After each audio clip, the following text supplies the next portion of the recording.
Welcome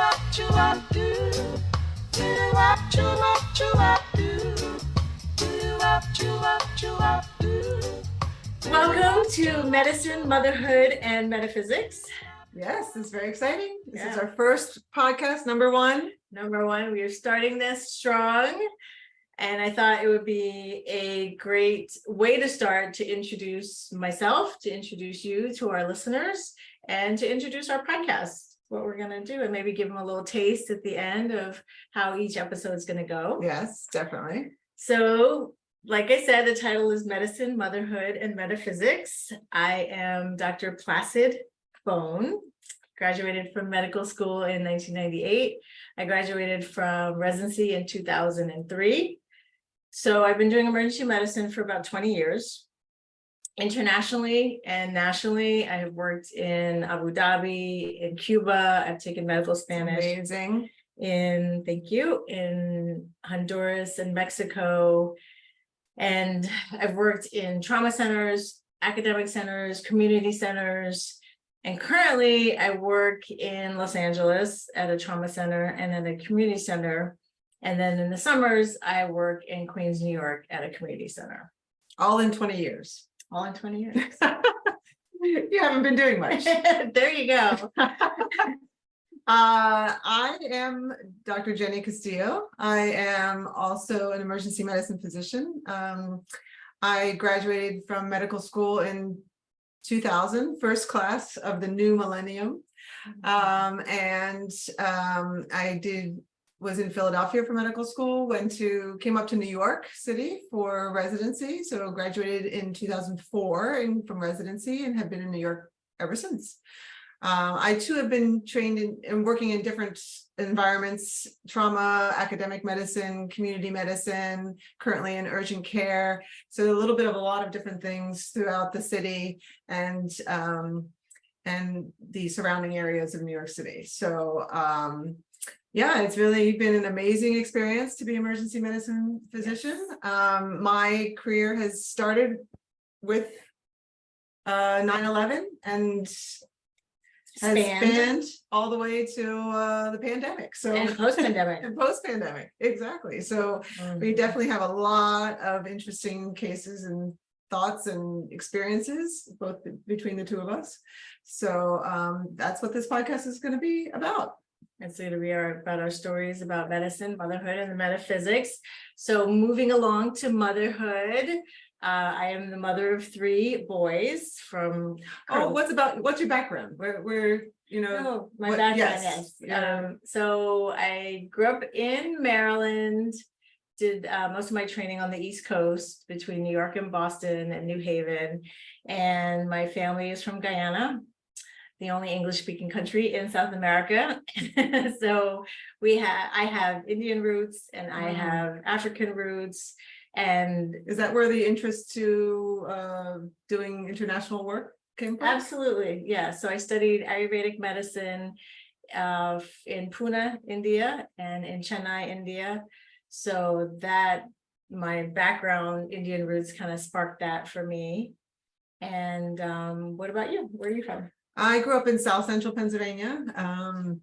My father is from Puerto Rico. He was an immigrant from there when he was in his teens, and my mom is from Newfoundland, Canada. So if most people don't know where that is, it's a little island kind of north of Maine, off the, north of really east coast of Canada. And so I did college. Actually, we should talk about ourselves, how we met. How we met. Thank you. Yes, totally forgot about that. We are our college roommates. Actually, we went to college together at Swarthmore College outside of Philadelphia, and we met 1990. In the year 1990, and we became roommates sophomore year, and that's we've been friends ever since. We've been friends ever since, and that was the beginning of a beautiful love story. Yes. So so that's, we have grown and changed and still remain friends for what's now that 30 years? Yes, 30 years going on friends. And yes, we have become doctors together. We have become mothers together, Mhm. and Gone on a spiritual journey together. yes, many times. Yeah. So here we are. Here we are sharing our stories. And what else did we want to talk about? So yes, motherhood. I was moving on to motherhood. Thank you. Yes. So I am the mother of 3 boys, and right now from 12 to 21. And yeah, so I have lots of stories to share about being the mother of boys, and I'm excited to tell our listeners about that. Why don't you tell us about yours? I am a mother of 2 children. My eldest child is 15. They were assigned female at birth, and they decided to come out as non-binary when they were 12. So we're navigating that world as well. That journey. That journey, exactly, that journey as well. And then my son is 13, and so we're both having teenagers and experiencing that quite a roller coaster ride sometimes. Yes. With teenagers at this point. So that's definitely going to be part of our conversations as well. And how that ties into our lives, and as doctors, being mothers, and how we are balancing those two. I don't think balance is the right word. You just kind of figure it out how to actually Navigate. Navigating is the word. How to better figure word. out navigating the world of children, and specifically teenagers. Yes. Yes, definitely. And so now the next thing, as we, our title is saying medicine, motherhood, and metaphysics. So what is metaphysics, and why are we actually interested in talking about metaphysics? So metaphysics is the science of things transcending what is physical or natural. And also meta meaning going beyond. And as or after, right? Or after. Yes. So after something physically. After something physically, exactly. And I think you would agree with me that as doctors, we believe in miracles. Definitely. We've seen miracles happen, whether it's from a patient who's been shot 5 times and each bullet, or the most of bullet missed his heart by a centimeter, or the patient who flatlined, meaning they had no heartbeat and now has come back to life. Or the patients that I've so many times we have lost patients, or they have passed away because their medical problems are just so huge that their body just can't handle it anymore, and they're done. You can see it in their face, you can see it in their eyes, you can see that at some point the spirit of that person leaves that body. And seeing so many people pass, you really come to believe that there is a spirit that actually leaves. And there's times that patients don't want to leave, and their bodies are done, but their minds or their something is driving them to stay. And sometimes I literally even said to that the patient, it's okay to pass, it's okay to go, it's not, it might be scary, but it's okay. And within a minute everything is calm, and they needed permission. Yeah, they needed permission to go. Just to hear someone say it's okay. So having all those experiences, you really start believing that there is something beyond, something after, that we as medical doctors, though we have, learned the science behind medicine, we learn how to take care of, our goal as emergency medicine physicians is to save lives, right? And to do everything possible. But save the physical life. The physical life, right, exactly. And doing, medications, intubations, different procedures to try to, whatever it takes to keep someone alive. But there's times when that just is not gonna work. That's not what's needed. It's not what needed. That's a good way of putting it. It's not what's needed, because their body, their soul, their mind, whatever, their spirit is ready to go beyond. And so, having to accept that as an emergency medicine physician, and going against all the training that we've had, and all of the teaching that we have, and us teaching, medical students and residents how to avoid that. but then also accepting that. Yeah. And I think that is a nice transition into our mission for this podcast, that we want to inspire others with our stories, to guide younger medical students, younger attendings, and really to use our stories to help drive these discussions. And also to show that there's more than just the straight up, the straight up protocols that we are taught, on how to manage someone in sepsis, or to manage, someone in a stroke. Exactly. There's so much more to that, and how it really affects our life too. Like, we are not robots. We bring those stories home. We bring those to our families, especially as mothers. Definitely. Yes. And so that is not something that I don't think, medicine really teaches, like, how do you manage bringing, having that cardiac arrest that didn't go the way that you wanted, or didn't hope, or have that patient, see that patient's, the light in their eyes pass as their spirit is going. And then how do you come home and then, play with your toddler, or, walk your dog, walk or your cook dog, dinner. yes. And be like, your 13-year-old being like, why haven't you gone to the grocery store today? It's because you're doing other things. But it's just as important, and so how do you figure out where to put your energies, and how do you keep some of that energy for yourself? How do you keep some exactly for yourself? And so I'm hoping with this podcast that someone out there listening who may be a new attending, or a new medical student, or thinking about even going into medicine or healthcare, or even someone that's been seasoned and just doesn't know how to handle, doesn't understand how to handle the feelings that they're having, and that they haven't really had conversations with other medical professionals or other people, in general, about their feelings. There's a way to deal with it, to work through it, that we're all feeling this in some way, and there's a way to move on. And I think the biggest thing is that we need to communicate to each other about that, about these topics, about these hard feelings you're having, or how to to navigate them, because we're not experts at this. We are not experts at any means, but we are coming with years of experience. Just years of experience. Exactly. Yes. And so I think as we frame each episode, we will go through each one based on medicine, the next one based on motherhood, and how that's impacted our lives, and then the next one will be based on the metaphysical, and these will blend. Definitely, yeah. These will blend. So I do want to give a disclaimer, because our first topic will be on trauma, and just these things.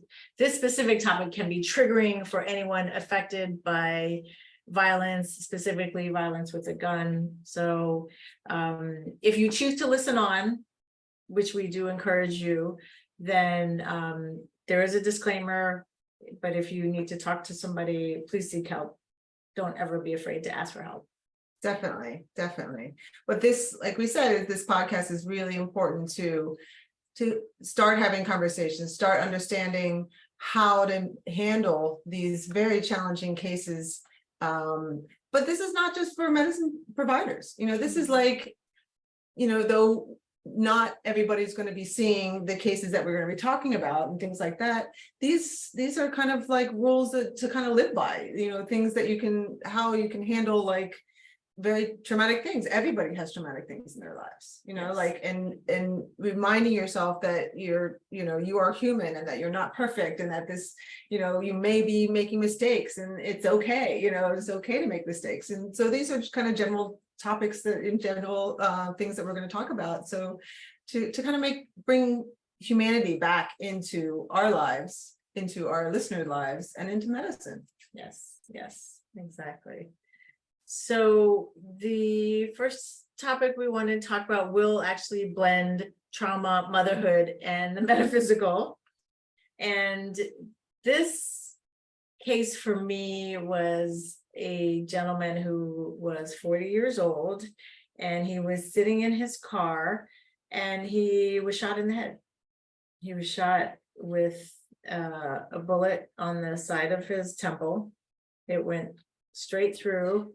Paint this picture a little bit more for us. Okay. Was this like day? Was this night? Was Mm. this like in a really very rough neighborhood? Was this in a, you know, very safe neighborhood? Like what kind of picture is it that you? Yeah, thank you for that. Yeah, it was a neighborhood that had a lot of gang violence. Mhm. It was the middle of the day. And it was the middle of my shift. And How were you at a feeling trauma at your center. shift? Like, how were you, like, do you remember it being a rough shift before this, or was it just kind of like an everyday sort of shift? Yeah, it was an everyday shift. There was, you know, chest Busy pain, and- belly pain. Mhm, It was mhm. busy. I took care of some children, like pediatric kids.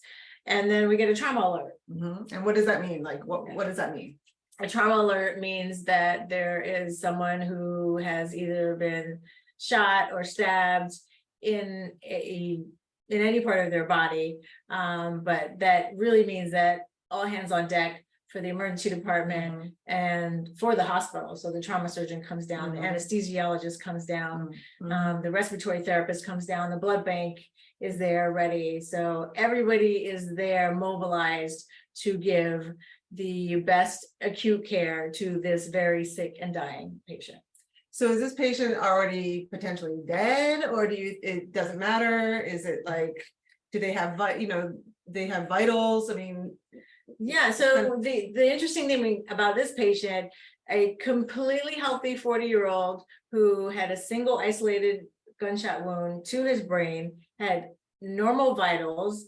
He was normal vitals. Like His heart rate was fine. his heart rate was fine, his blood blood pressure pressure, was it did not affect the respiratory center of his brain. So even Oh. though he was intubated, he could still breathe with the machine. Oh, wow. And Wow. so he was But was he talking? Was his eyes yeah, open? he was unconscious. He Mhm. was, so this had led to him being diagnosed as brain dead and to being an organ donor, because that's sort of where the case was going. So when he comes in, like, where are you? What are you doing when this happens? So, you know, I am putting on plastic apron and gowns, because we never Gloves, know you don't gloves, know and how bloody it will be, how messy it will be. And preparing for the worst, basically. preparing for the worst, exactly. And he, Who else is there with you? so there's the whole nurses, so there's like at least 5 or 6 nurses there. Then the trauma surgeon is there with the trauma PA, and the surgical nurse is there in case they have to do procedures like a thoracotomy, which is where they crack the chest, in case they have to do a procedure of putting in a chest tube. So that person is there. The respiratory therapist is there because we did have to intubate the patient. What does intubation mean? For people Intubation, who are not familiar with these terms. thank you for that. Intubation means that we had to put a tube in his throat to his lungs to help him breathe, to put him on a machine to help him breathe, because he probably was not Unconscious, and could not. he was just like so out of it that he wasn't able to really breathe on his well own. on his own. Breathe Got well it. on his own. Yes, Got it. exactly. So yeah, so there's about 10 people in the room.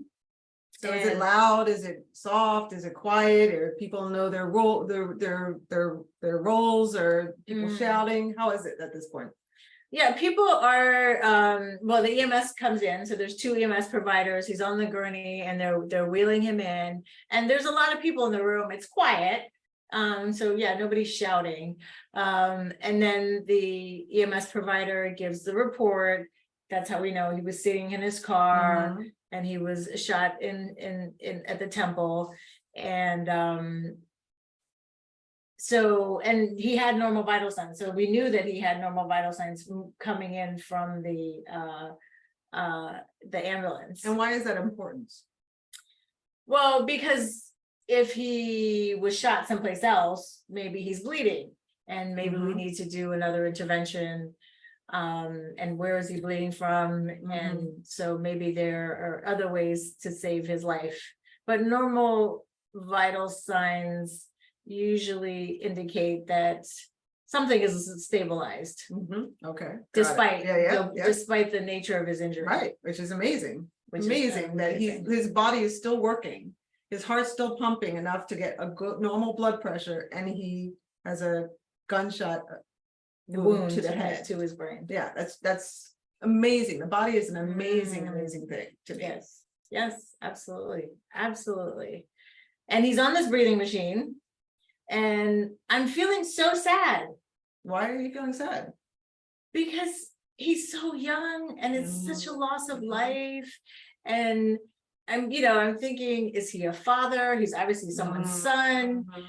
Is he, does he have a partner? Is he someone's husband? Why do you think those thoughts were coming into your head at that moment? What do you think? Well, anytime I see a young person die, it makes me sad. And I'm always thinking like, oh, what a waste of life, what a loss of life. And that's that's just how I. But do you feel like those it's kind of like coming in your head and kind of going out, or do you feel like are you able to work at the same time as having those thoughts? Is it kind of like part of your brain thinking that, and part of your brain being the automatic, okay, I know I've got to do this, and this, how do you navigate? It's probably like a split brain, or there's like the whisper of like, oh, this is so sad, and then there's the loud part of your voice that like, save his life, do everything you need to do, and also focus, but also like, don't cry and break down in front of your colleagues, because you have to keep it together because you're like trying to run a team to save this person's life. So this is all happening at the same time, all swirling around in my brain. That this is so sad, this is so tragic, yet I have been trained for this. Right. I've been trained how to take care of his body, how to save him. I'll put that in quotes, air quotes, because why do you put that in the air quotes? Because at this, even within the first 5 minutes, you kind of know, as after doing this for 20 years, like, okay, he's got normal vital signs, but he's not awake, and he's got a single gunshot wound through his brain. More than likely, he is brain dead. Right. He is not going to wake up from this. He is not going to recover from this. And the reality of that, even though it so quickly, settles in my heart very heavy. Very heavy. Do you feel like other people in that room have get to that point also quickly? Or is it really kind of some people do, some people don't? How do you feel? Like in that particular situation? I don't know how other people handle it. I feel like there are maybe two camps, maybe there's more than two camps, but there are the people who are like, okay, we've done all we can, he's not going to wake up, let's move on. Next patient. And then there are other people who are like, oh, this is so sad, we should pray, we should, do something else and not move on. And then there are other people, because there was a thought that this was gang related, and that maybe he deserved what he got. Like, you reap what you sow, you make your bed, you lie in it. And do people actually, were they verbalizing all that, or is it kind of just the sense that you got from the way they were handling themselves and the way they were either like backing off or walking away, or expand on that, like what makes you feel that? I think working in a trauma center, seeing so many people get shot, so many young people getting shot, getting stabbed, there is a sense of more this is the lifestyle you chose.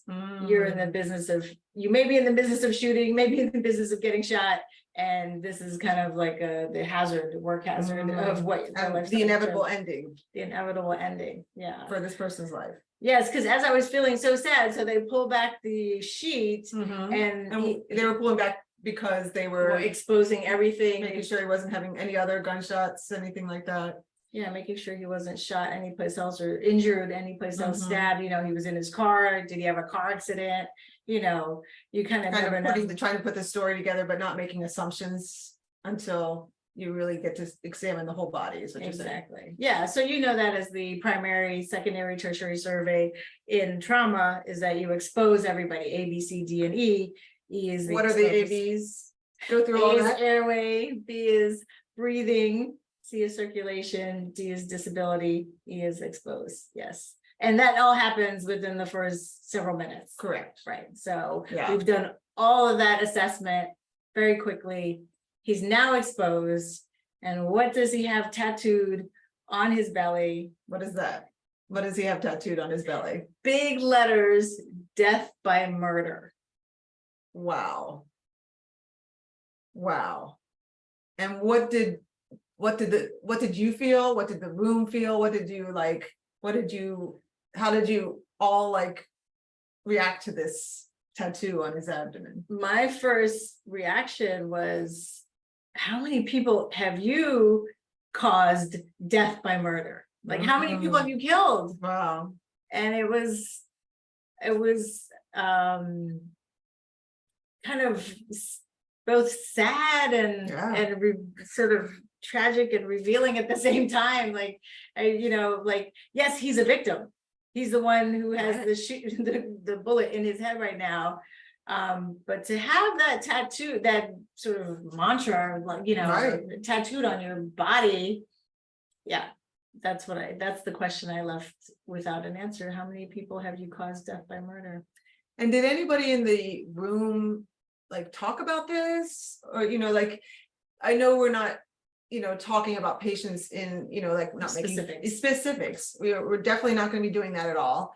However, but like, I guess more of the sense of what other people felt when they saw that tattoo. Did you talk to anybody about this, or was this everybody just saw it, was kind of like, oh my gosh, and then that was it? I think there was kind of a shift, from like, okay, you're a victim, but I see that there's something telling us that you may have been a victimizer, an aggressor. You may have been the one, and not that it made us do anything medically different. Right. But yeah, as we're talking about emotions and sort of what is beyond the physical. Right. That's kind of, there was a little shift of like, okay, not entirely an innocent victim. I see. Wow. So what was the end of the story? Did he end up being an organ donor? Did any family come to the ED? What happened? Yeah, his mother came. And did you speak with his mother? I had to tell his mother that he was shot in the head, that he at least made it out of the emergency department into the ICU as they were considering organ donation. And his mother wept over her son. She wept over her son, and that's always a hard thing to witness.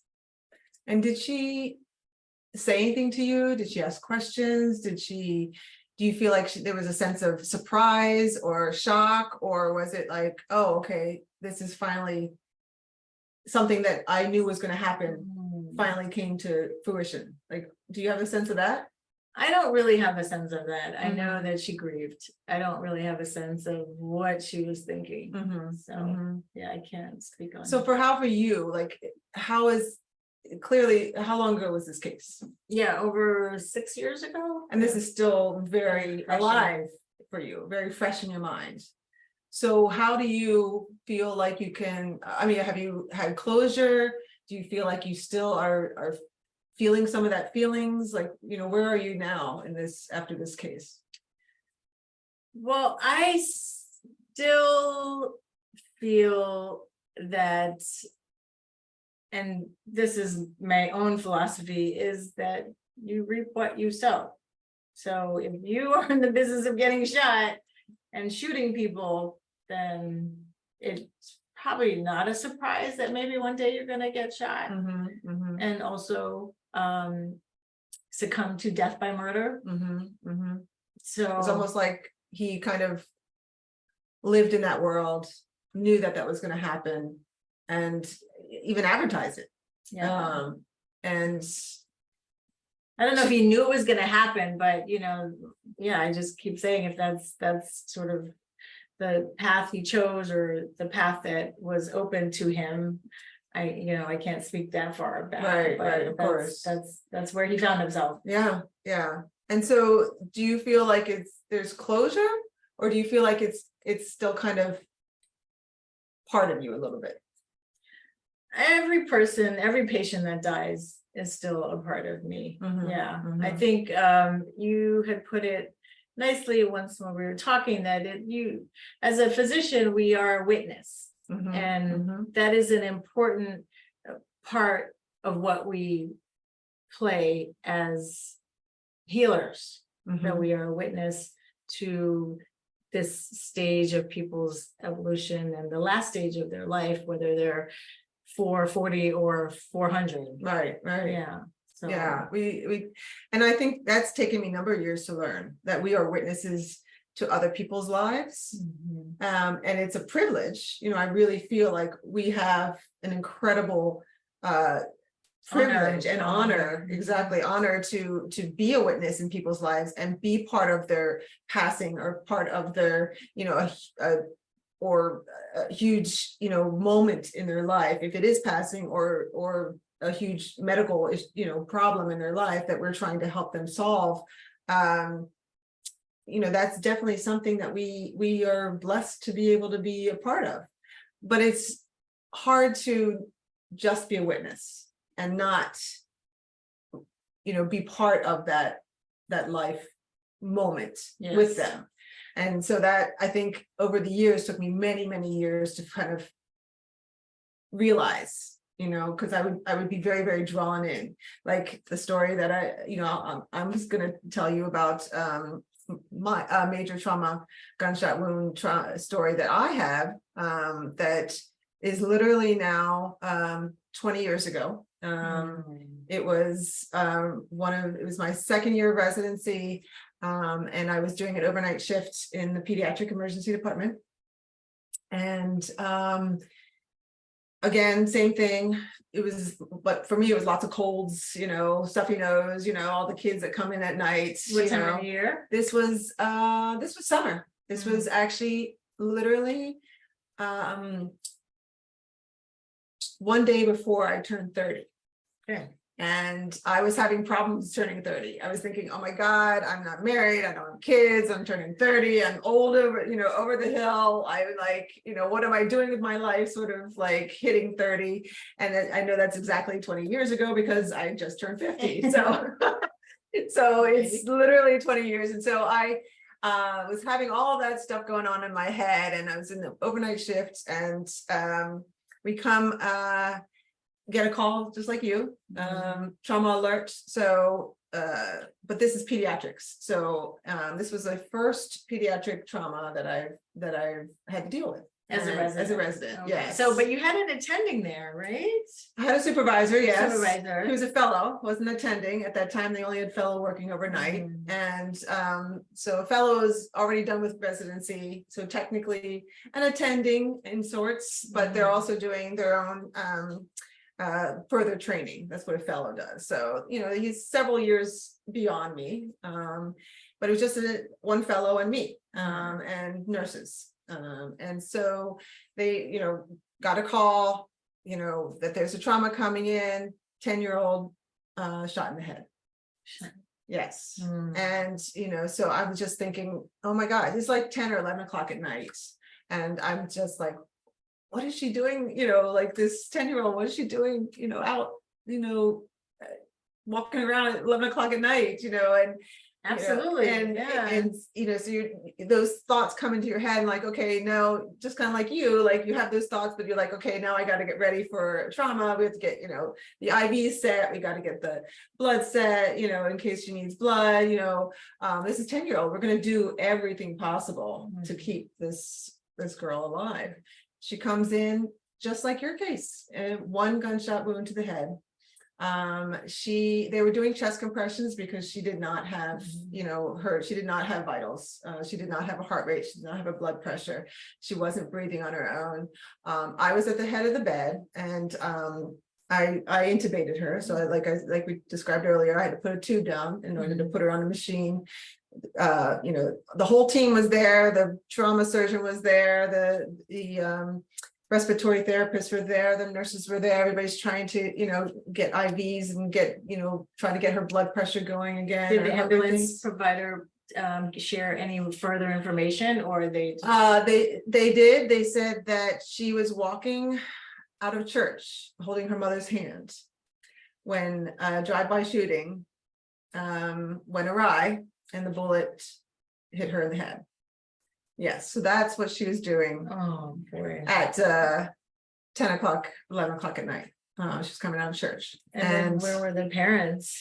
So when she first came in, they were not there. Okay. So they were following. And so we were working on her and working frantically, trying to get any sort of blood pressure, heart rate going again.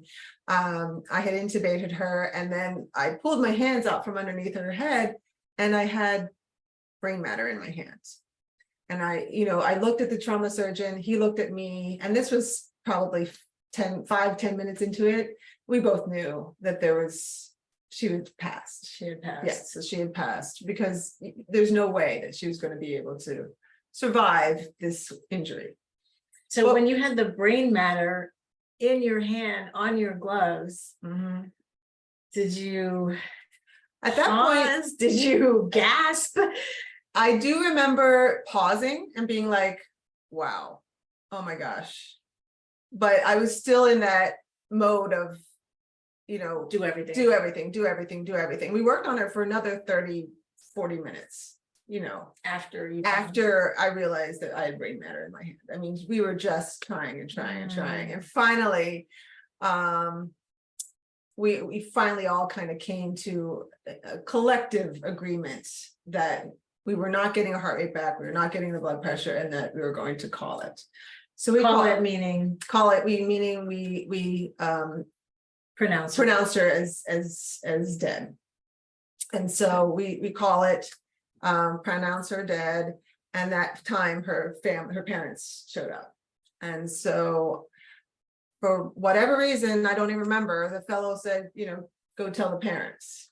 So me being a second year resident, and tell me, what kind of training have you had in disclosing bad news? Good question. No, that I had pretty much none at that time. I thought that would be the answer. Yes.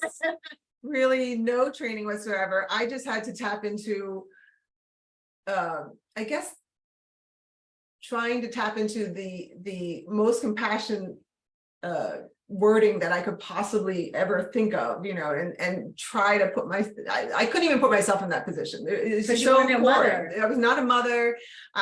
It was just so foreign to me, but I tried to just tap into any emotional intelligence that I could possibly have. And so, so 1 second. So you pronounce the little girl dead. Yeah. Her body is on the stretcher. Yeah. And the parents are in the same room? Yes, so we had a sheet up to her chest, we covered her sheet, but her face was still there. Beautiful.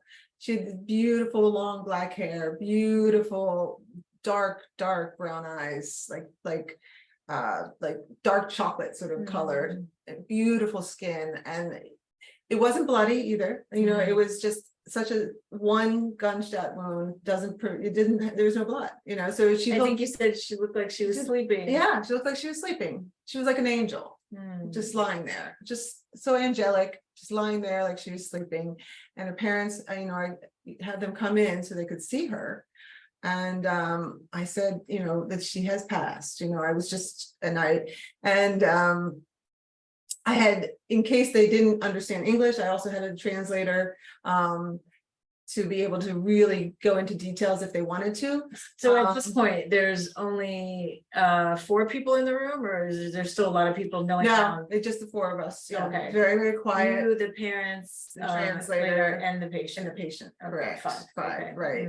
And so I expected screaming, crying. I expected some sort of emotional reaction, something, and it was nothing. It was complete silence. It was meaning The parents, the parents. they said nothing. They asked no questions. They didn't cry. They didn't scream. It was complete silence. And so I looked at, the translator, and I was just like, did they understand? And the translator also said it, in their language. And again, complete no response. They had a blank look on their faces. Their eyes were like, dazed. They were dazed and confused. They were in such shock. So they literally turned around and walked out. And this is how many minutes or seconds had gone by? Maybe 1 minute. I mean, it was 1 minute. yes, that was it. Their 10-year-old daughter died. And they could not, there was just nothing. There was no emotional response, no mental response, no physical response, nothing. They were just. So now they leave the room and there's 3 people left. And what's going through your head? I'm thinking, what the heck just happened? Like we go from like working super, super hard to try to bring this girl back to complete and utter silence. And no one's talking about it. Like no one, the fellow, other nurses, no one is addressing how intense and sad and crazy this was, and so I didn't know what to do. I didn't know how to handle it. I was still, a brand new doctor, in training, and no one trained me how to actually emotionally handle a situation like this. And so I was like, wait a second, I need help. There was no one to talk to about it. And this is 11 o'clock. When did your shift end?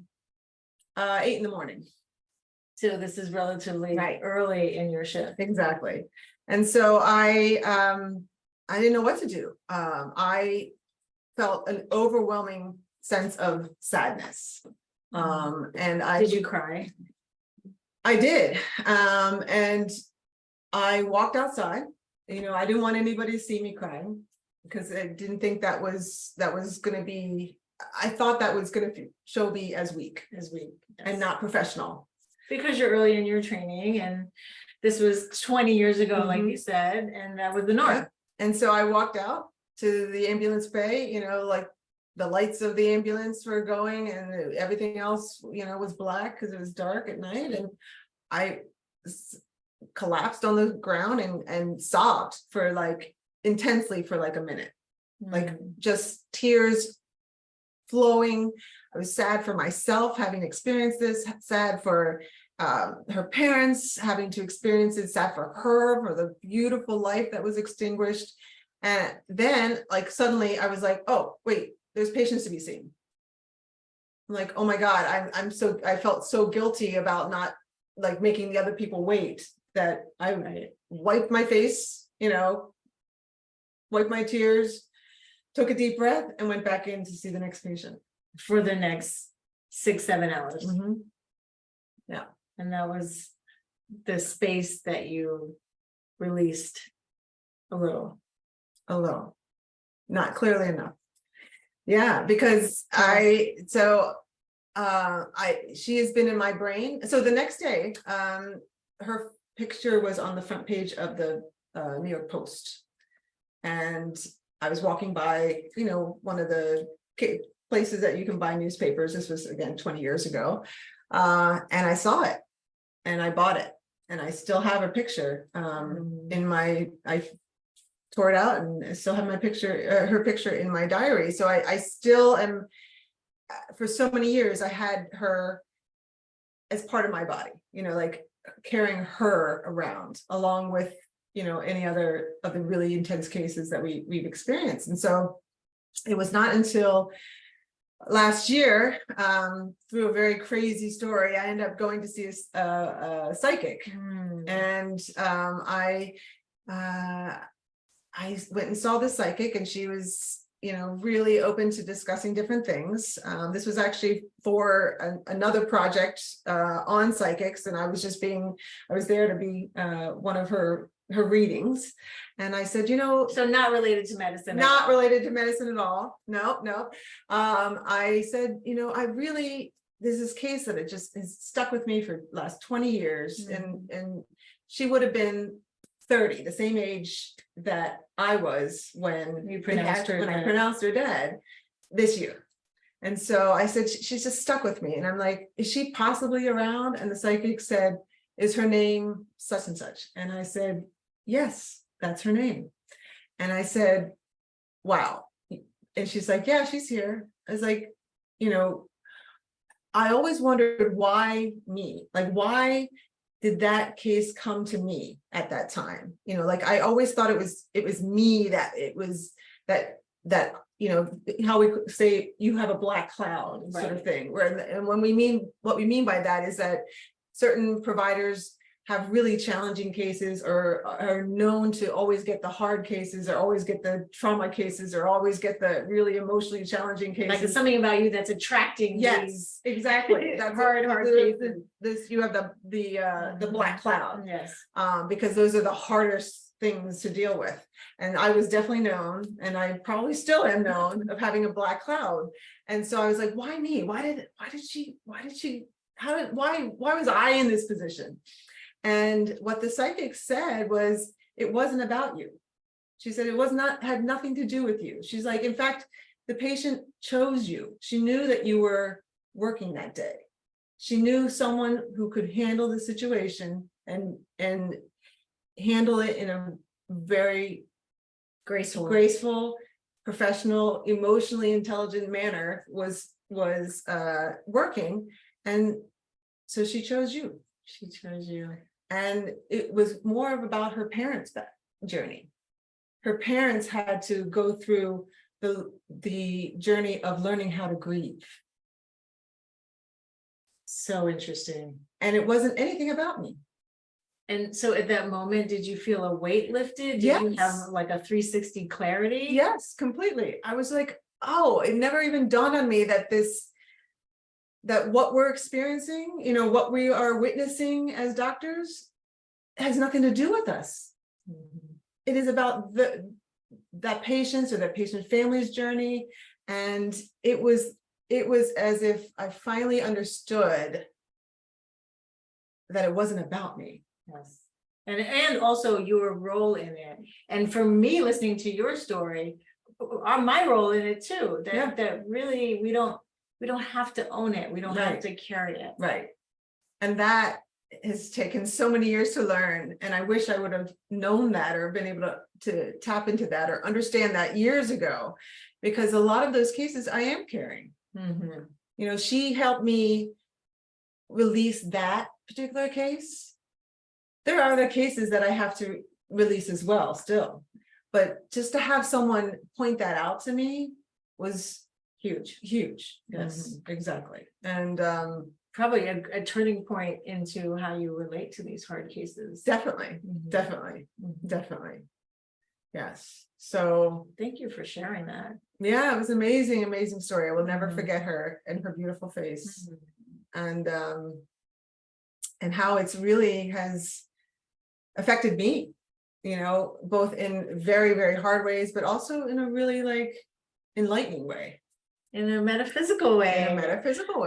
Yeah. I am so happy you told your story. And I think we really have touched on all three: medicine, motherhood, and metaphysics. Yes. The metaphysical. Yeah. So we're going to keep this going. Yes. It's fun. This was fun. Thank you. Thank you. And we hope to have you back in our next session. And we look forward to talking to you again. Thank you for joining us. Have a great